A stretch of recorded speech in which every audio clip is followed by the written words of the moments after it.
안녕하세요. 더 이상 실패는 없다. 유노튜브 MC 정하인입니다. 안녕하세요. 유노상외과 대표원장 김신영입니다.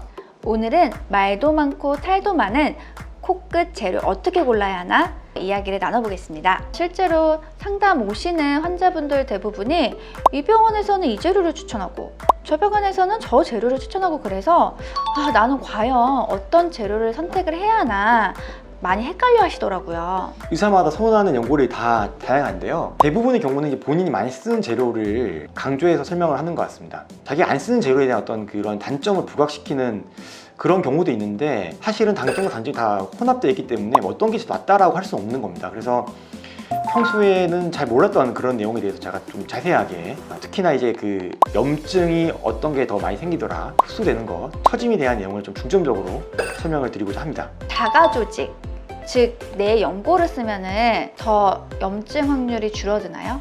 코 성형 재료는 그 세 가지가 있죠.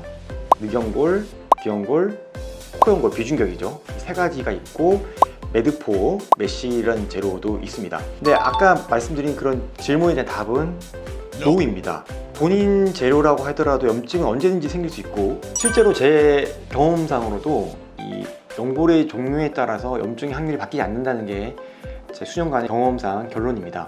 또 하나 이 부분에서 약간 또 논란이 있는 것이 이 실리콘에 의한 염증이랑은 다르다는 거죠. 연골에 의한 염증은 실리콘에 의한 염증과 달라서 그 차이 말씀드리면, 실리콘에 의한 염증이 생겼을 경우에는 이제 사실은 그 기다리지 않고 바로 실리콘을 빼줘야 됩니다. 빼지 않으면 어떻게 될까요? 이제 빼지 않으면 그걸 어떻게 해? 코가 들리죠? 코가 들리기 때문에 빨리 빼야 됩니다. 연골에 염증이 생겼을 때는 빼지 않고 저희가 항생제 먹고 식염수로 해척을 하면은 살릴 수 있는 경우가 많습니다. 살리면 좋은데 못 살리는 경우가 있는데, 그러면 이제 빼줘야 되죠. 빼고서 6개월 정도 있다가 수술을 할 수 있습니다. 사실 약간 분리시켜서 그걸 아셔야 되는데요. 실제로 비중격이나 다른 연골을 썼을 때 연골에 염증이 생긴 경우는 증상 자체가 다릅니다. 실리콘 염증이 생기면 콧대가 붓고요. 연골에 염증이 생기면 비중격이 부어서 이제 숨을 잘 못 쉬는 경우, 숨이 막히거나 비주가 부어서 오는 경우가 대부분입니다. 그래서 그 두 개를 분리해서 좀 보셔야 되는 경우가 있다. 이렇게 일단 설명을 드릴게요. 그래서 마지막 말씀드리면, 제 경험상 비중격, 그리고 비연골, 그리고 자가늑연골, 기기늑연골, 이 네 가지의 염증 차이는 빈도는 없다. 우리 병원은 특히나 코로 또 많이 유명해서 코 재수술 상담 많이 오시는데, 대부분의 고객님들이 이제 코끝 처짐 때문에 많이 와요. 그냥 연골에 따라서 처짐 정도가 차이가 있을까요? 이렇게 코끝 처짐으로 인해서 수술을 상당히 많이 하는데요. 이런 처짐은 사실은 이제 크게 두 가지 변수에 의해서 결정이 됩니다.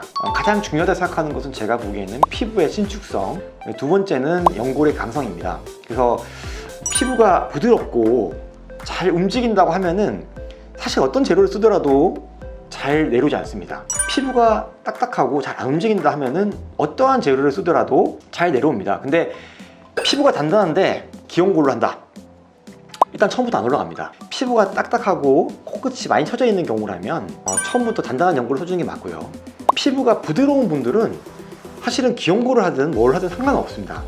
근데 이런 거 가지고 무조건 내 연골이 맞다라고 주장하는 건 맞지가 않은 거죠. 또 하나의 요인이 등장하면은 이제 비중격의 상태. 제가 상담할 때 항상 말씀드리는데, 비중격이 크면 좋아요. 크고 두껍고 휘어있지 않으면 좋은데, 그런 새치 않은 비중격 말고도 우리가 기연골이나 늑연골을 처음에 될 때 비중격이 되는데, 남아있는 비중격의 상태가 너무너무 중요합니다. 남아있는 비중격이 바닥 부분이 튼튼하고 힘이 좋으면은 거기에다가 어떤 연골을 대더라도 잘 안 내려옵니다. 이 부분 상당히 중요한 얘기인데요. 기존에 있는 연골이 약하면 이식한 연골이 좀 단단하게 들어가야 되고요.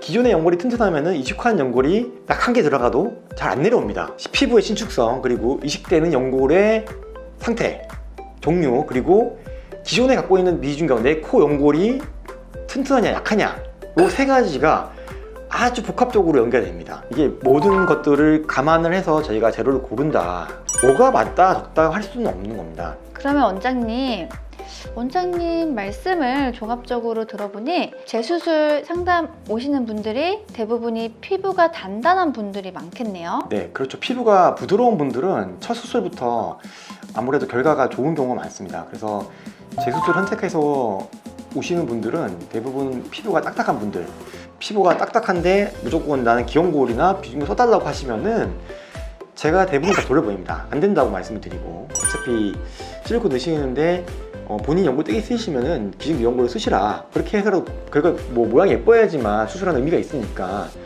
그런 식으로 유도를 하는데, 그것도 안 되면은 저는 이제 수술을 포기하는 경우가 많습니다. 모든 그 환자분들한테 꼭 드리고 싶은 말씀은, 실리콘이라고 하는 부분을 콧대를 높이기 위해서 쓰게 됩니다. 일단 실리콘이 들어가면 이물질이 내 몸에 들어가는 거예요. 근데 코끝의 재료를 선택을 할 때 우리가 코끝 모양은 콧대랑 다르게 시간이 지나면서 처질 수도 있고 들릴 수도 있습니다. 근데 그 부분이 만약에 적절하게 올라가지 않으면 내가 갖고 싶었던 모양을 가질 수가 없습니다. 어떻게 보면 위험을 감수하고 수술을 하시는 겁니다. 근데 코끝을 내 거가 쓰겠다, 사실은 약간은 모순되는 이야기예요. 실리콘과 타조직, 코끝에 쓰는 뭐 기증 미용고울이나 혹은 메도포 메쉬랑 비교했을 때 뭐가 더 나쁘냐? 이거는 실리콘이라고 누군가 다 답을 할 거예요. 다들 이제 누가 어떻게 수술하든 간에 실리콘이라는 변수는 들어갑니다. 그래서 예뻐지기 위해서 수술하는 건데 실리콘을 넣으시면서 코끝에다가 내 것만 쓰겠다라고 주장하시는 것은 사실은 뭔가 앞뒤가 맞지 않다라는 걸 한번 더 생각을 해보셔야 된다는 거죠. 원장님, 코끝에 이제 연고를 사용을 해서 높이게 되는데 흡수가 된다고 들었어요. 정말 흡수가 되나요? 어떠한 연고를 쓰더라도 흡수가 되는 것 같습니다. 특히나 기존의 그 코 모양이 많이 바뀌었을수록, 특히나 피부가 단단할수록 결국에는 이제 중력의 힘을 받기 때문에 피부하고 아래의 바닥이랑 눌리면서 시간이 지나면서 조금씩 좀 작아지죠.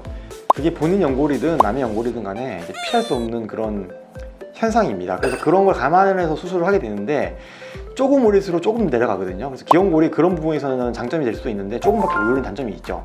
원장님, 피부에 대해서 많이 얘기를 하셨는데, 그렇다면 내 피부가 단단한지 아닌지는 어떻게 알 수 있을까요? 상담 가시기 전에 뭐 미리 알아볼 수 있는데요. 코끝에 이렇게 손가락을 대고 만져서 잘 늘어나는지 안 늘어나는지, 뭐 부모님이든 동생이든 친구든 간에 서로 비교해 보면서 보시면 알 수 있습니다. 그런 늘어나는 정도에 따라서 많이 늘어날수록 이제 피부가 부드럽다라고 생각하시면 됩니다. 자, 이렇게 피부가 잘 늘어난다고 하면은 연고를 고를 수 있는 폭이 넓어집니다. 약한 연고를 써도 잘 움직일 거기 때문이죠. 그래서 피부가 부드러웠을 때는 기연골이든 비중격이든 어떤 걸 써도 사실은 제가 보기에는 결과는 잘 나옵니다. 왜? 잘 움직이니까. 잘 움직이고 잘 안 떨어질 거기 때문에 가능하다고 말씀드리고요. 피부가 딱딱하다면 사실은 좀 단단한 재료를 써줘야지만 어느 정도 원하는 결과가 나올 거고, 결과가 나온다고 하더라도 오랫동안 이 결과가 유지될 수 있다, 상당히 중요한 얘기고요. 자, 결론은 이렇게 한 가지 재료에 얽매이실 필요는 없다는 겁니다. 가장 적합한 재료를 선택하셔야 되고요. 가장 중요한 거는 결과거든요. 그리고 뭐 하자마자 결과가 중요하지만 이 결과가 오래 가는 것도 중요합니다. 근데 이제 제가 환자분들, 고객분들하고 상담하다 보면은 약간 잘못된 상식을 가지고 오시는 경우도 많고요. 예쁜 코를 만들어 드리기 위해서는 수단과 방법을 가리면 안 되거든요. 근데 이걸 재료를 제한시켜 버리면 본인의 코 모양이 제한이 됩니다. 그래서 힘들게 수술했는데 모양이 안 나오면 안 되잖아요. 그래서 저는 그런 부분들을 강조해서 오늘 마무리하겠습니다. 오늘은 코끝 재료와 관련된 소문에 대해 알아보았는데요. 다음에 더 유익한 성형 정보로 돌아오겠습니다. 더 이상 실패는 없다. 지금까지 유노튜브 MC 정하인, 대표원장 김신영이었습니다. 구독, 좋아요 꾹꾹.